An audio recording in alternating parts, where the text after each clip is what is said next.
Good morning, students. Today we will be starting with our next chapter, that is computer memory.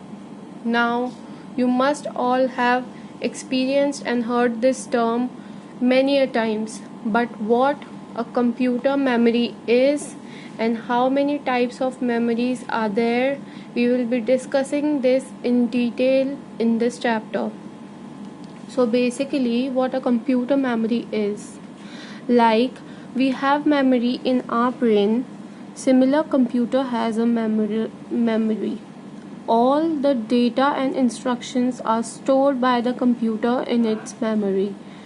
Memory holds that data that is in queue for the processing, as well as the data is stored for future reference.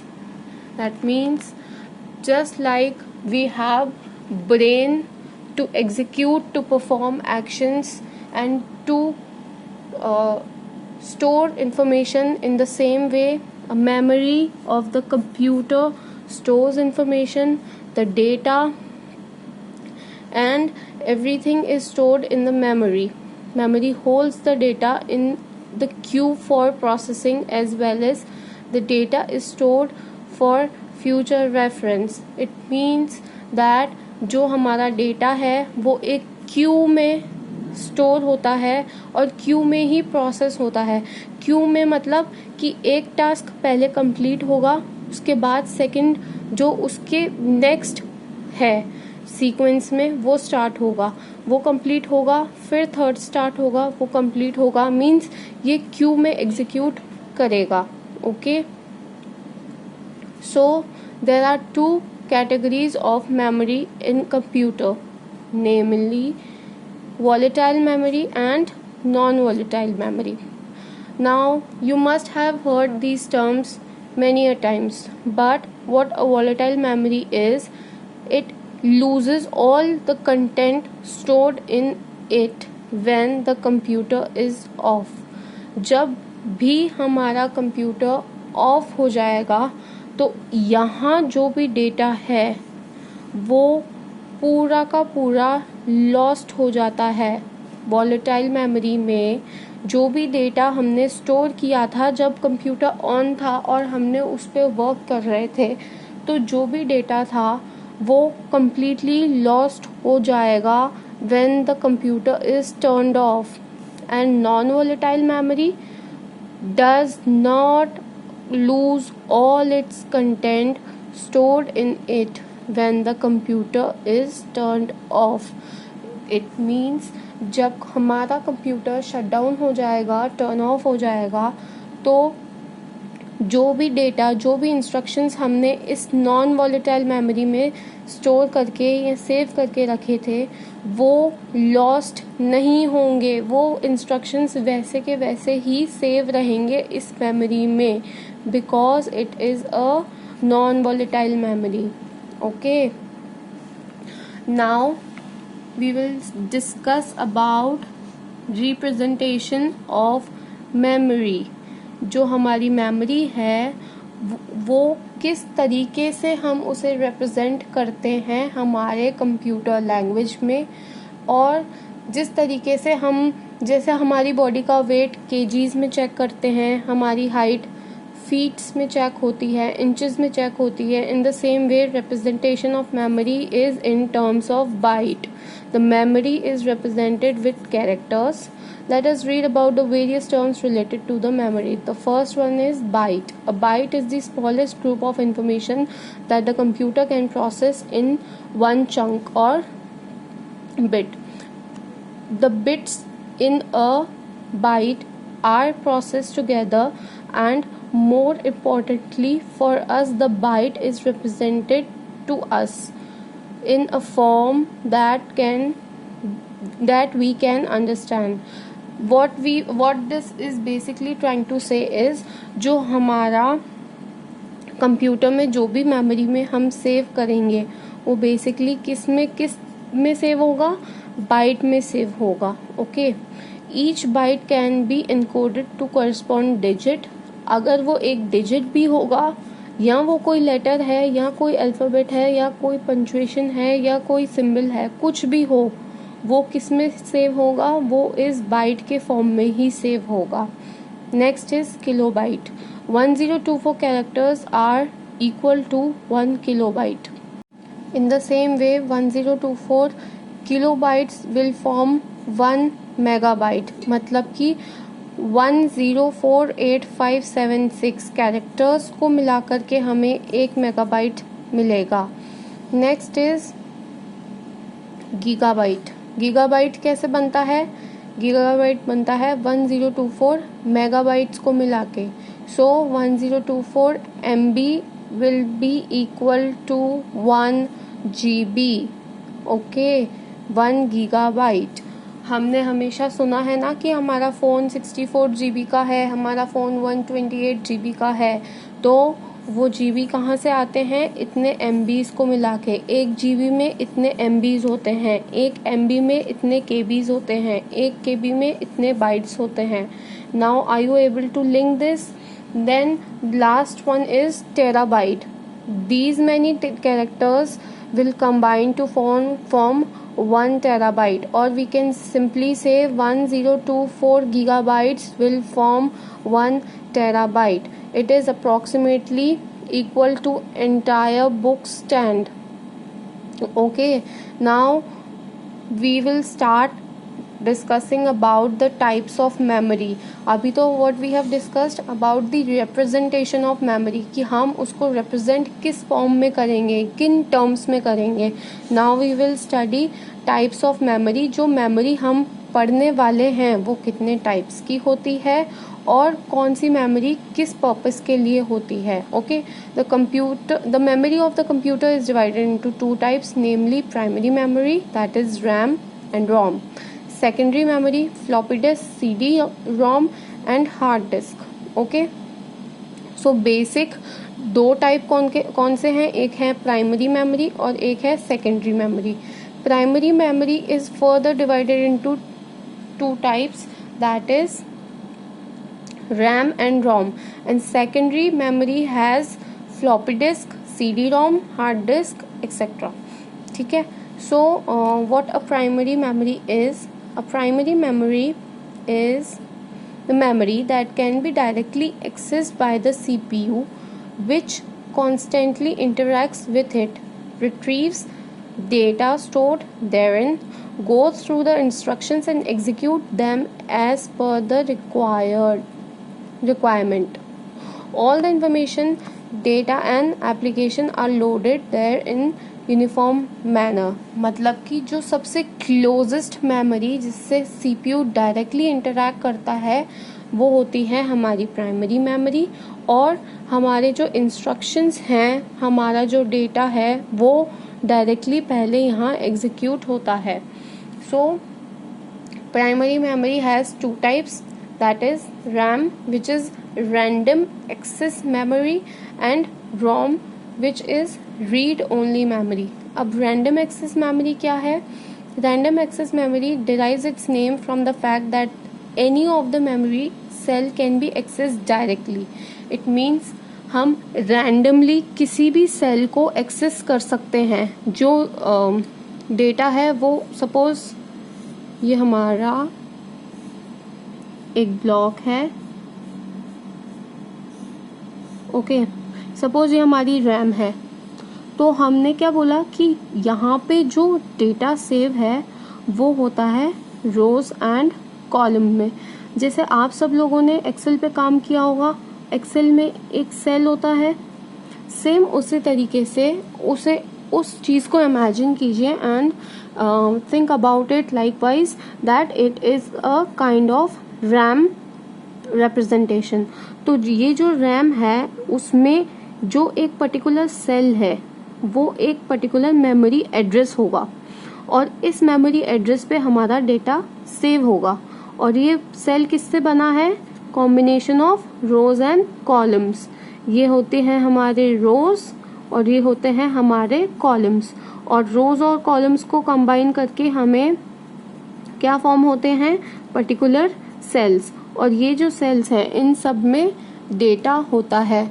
जैसे जैसे हमारी memory में space occupy होती जाएगी, वैसे वैसे data ये जो सेल्स हैं वो फिल होते जाएंगे और हर एक सेल का एक यूनिक एड्रेस होता है। आ गई बात समझ में? अब रोम के बारे में पढ़ेंगे। रोम क्या है? Read only memory. वहाँ रैम में हमने इंस्ट्रक्शंस को लिखा था या अपने डेटा को प्लेस किया था उस टाइम पे जब हम अपनी मेमोरी पे वर्क कर रहे थे, लेकिन रोम में ऑलरेडी डेटा जो है, वो जो इंस्ट्रक्शंस हैं वो ऑलरेडी होल्ड करता है।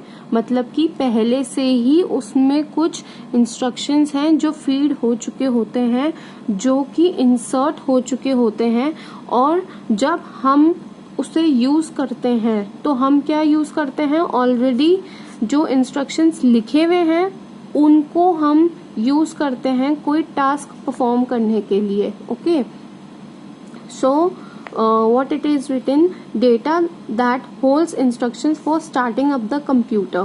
Data stored is in RAM is non-volatile and it is not lost when powered off. These data cannot be changed on a specific operation is needed to be performed to change it. It means that कि जो memory already हमारी कुछ instructions को hold करके रखा है जिस memory ने, वो है हमारी रोम मेमोरी। और ये जो रोम मेमोरी है वो ऑलरेडी प्रोग्राम्ड होती है किसी इंस्ट्रक्शन से। ये इंस्ट्रक्शंस क्योंकि पहले ही लिखे हुए होते हैं तो हम इन इंस्ट्रक्शंस को यूज करके हमारा system switch on, turn on करते हैं, टर्न ऑफ करते हैं और बहुत सारे ऐसे टास्क परफॉर्म करते हैं। और जो हमारा डेटा है वो रोम में कैसा होता है? नॉन वॉलेटाइल, मतलब लॉस्ट नहीं होगा। And this data can not be changed. ये जो डेटा है वो हम कभी भी चेंज नहीं कर सकते क्योंकि ये जो डेटा है वो प्रोग्राम्ड है, पहले से ही प्रोग्राम किया हुआ है। Okay, now a ROM can not be reprogrammed or rewritten. Therefore, when the chip is created, it requires the programming of the perfect and complete information.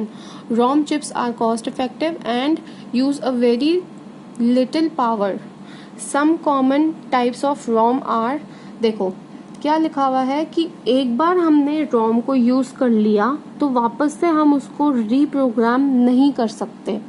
Means एक बार हमने रोम में कोई डेटा सेव कर दिया, कुछ इंस्ट्रक्शंस लिख दिए, फिर हम उसे रीराइट नहीं कर सकते, रीप्रोग्राम नहीं कर सकते।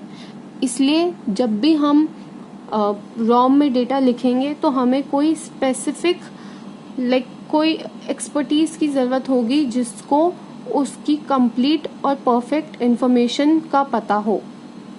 अब टाइप्स ऑफ रोम में क्या बताया है? First is PROM, PROM. PROM stands for Programmable Read Only Memory.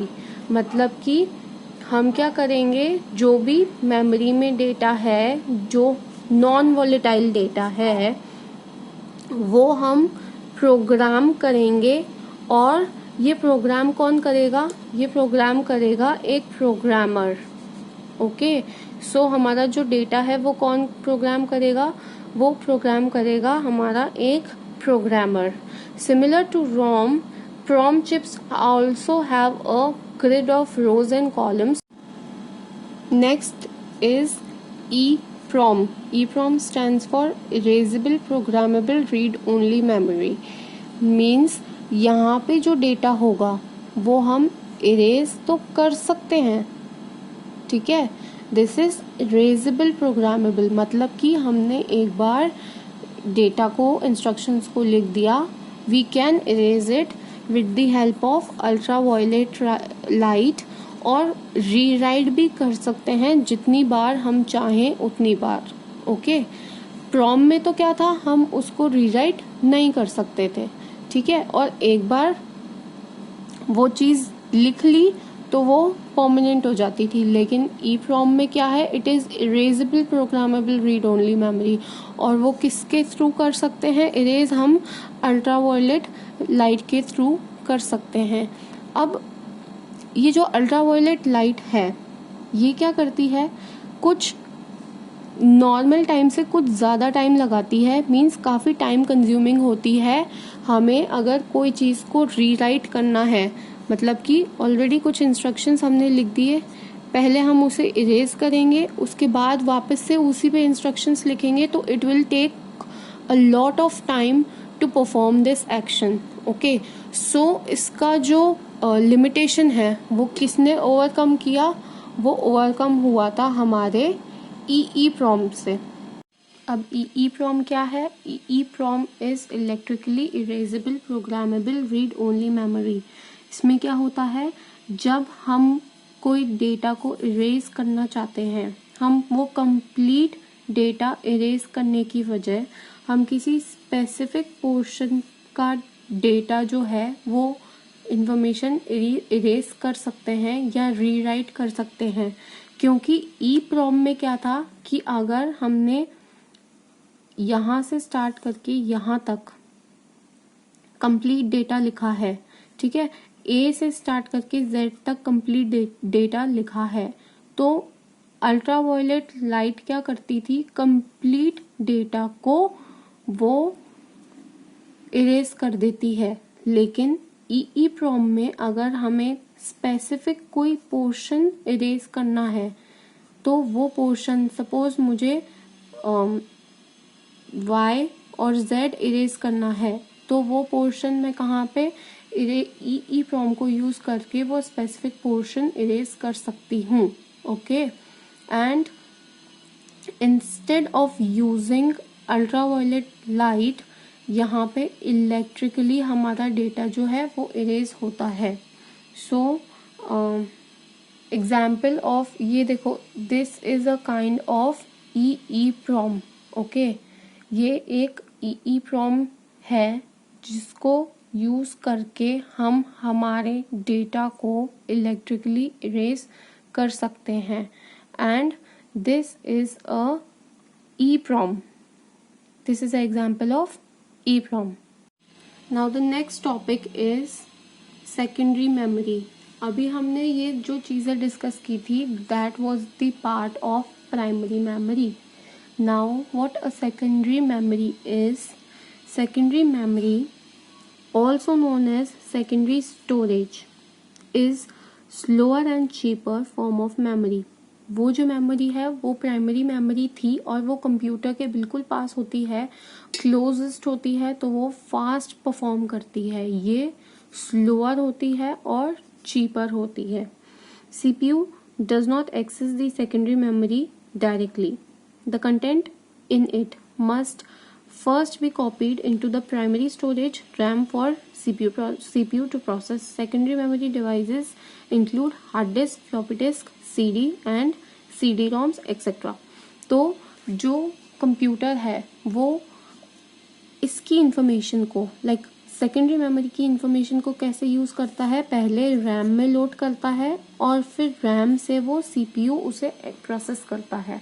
उसके बाद इंफॉर्मेशन को हम मतलब हमारा जो कंप्यूटर है वो एक्सेस करता है। Next, the types of secondary memories. There are different types of secondary memories. First is magnetic tape. कैसे होते हैं magnetic tape? This is the example of magnetic tape. अब इसमें ये जो ब्लैक कलर की रिबन लाइक स्ट्रक्चर है ना, ये है हमारा टेप, और ये जो ब्लैक रिबन है इसमें हमारा जो डेटा है वो सेव होता है। ओके, हम पुराने ज़माने में अगर किसी ने कैसेट्स देखी हो तो इस फॉर्म में हमारा जो सॉन्ग्स थे, हमारे जो वीडियोस थे, वो इस टेप के ऊपर सेव होते थे। ओके, सो क्या लिखा है? Magnetic tape has been used for more than 50 years. Modern magnetic tape is packaged in cartridges or cassettes and is used for storing data backups, particularly in corporate settings. The average amount of storage is 5 MB to 140 MB for every standard length, which is to 2400 feet. Okay, so ये जो इसकी जो मैंने length बताई वो कितनी है, approx on an average 2400 feet, और यहाँ पे हमारा डेटा जो है वो सेव होता है। Next is hard disk. Hard disk is a thin circular metallic plate coated on both sides with a magnetic oxidized material. It is non-removable storage device. तो क्या बताया है यहाँ पे कि जैसे ये हार्ड डिस्क है हमारी, इस हार्ड डिस्क में ये हमारी डिस्क है और ये जो स्पिंडल है, ये स्पिंडल से ये रोटेट होती है, ठीक है। तो जैसे जैसे ये रोटेट होगी, इस हेड को यूज़ करके जो यहाँ पे इंफॉर्मेशन लिखी हुई है वो पढ़ी जाएगी। ये हेड क्या करता है, ये इंफॉर्मेशन को रीड करने का काम करता है। जहाँ पे इसका पॉइंट होगा वहाँ पे वो इंफॉर्मेशन रीड कर सकेगा, और इस स्पिंडल से जो हमारी डिस्क है वो रोटेट होती है। क्योंकि ये सर्क्यूलर डिस्क होती है, सर्क्यूलर प्लेट होती है, तो हमारी जो इंफॉर्मेशन है वो मैग्नेटिक इंफॉर्मेशन होती है, वो ये हेड उसको पढ़ के और फिर हम उस डेटा को एक्सेस कर सकते हैं। आ गई बात समझ में। Next is floppy disk. So what a floppy disk is, a floppy disk has a storage of medium made of thin magnetic disk. They were widely used from 1970s to 2000, और इसकी storage capacity उस time पे क्या हुआ करती थी, 1.44 MBs to 200 MBs. Okay, so this is a kind of floppy disk. Next is CD-ROM. CD-ROM is a type of recordable CD, is an optional secondary storage device invented by Sony and Philips. It is also known as WOM, write once, read many medium. मतलब कि एक बार हमने इस पे कुछ लिखा तो जो, क्योंकि ये CD ROM है, CD compact disc, CD stands for compact disc and ROM stands for read only memory, तो हम इसको एक बार लिख सकते हैं और बहुत बार पढ़ सकते हैं। क्योंकि हमने ROM के लिए क्या पढ़ा था, read only memory. So in the same way हमने एक बार इस पे कुछ अपना इंफॉर्मेशन लिख दिया, फिर उसे हम बाद में कवर कर सकते हैं। This is the type of CD. Next is DVD-ROM. DVD-ROM is a type of recordable DVD, has a storage of capacity usually 4.1 GB. There is also an 8.54 GB dual layer version. तो हमारी जो DVDs हैं उनकी जो space है वो काफ़ी ज़्यादा होती है इन कंपैरिजन विद CD, और ये एक टाइप है हमारे DVD का। Last is USB flash drive, usually portable and rewritable, is a type of flash memory storage device that plugs into computer's USB port. मतलब कि हम इसे easily, portable means हम एक जगह से दूसरी जगह easily कैरी कर सकते हैं। Flash devices are more expensive than hard drives. अगर हम उसी कैपेसिटी की हार्ड ड्राइव लेंगे तो वो सस्ती पड़ेगी in comparison to flash drive, मतलब कि USB सेम कैपेसिटी की कॉस्टली पड़ेगी in comparison with the hard drive. And so the most common type of USB is this from SanDisk. I hope all of you have seen this, and with this we have completed the chapter, and I hope I have cleared all the topics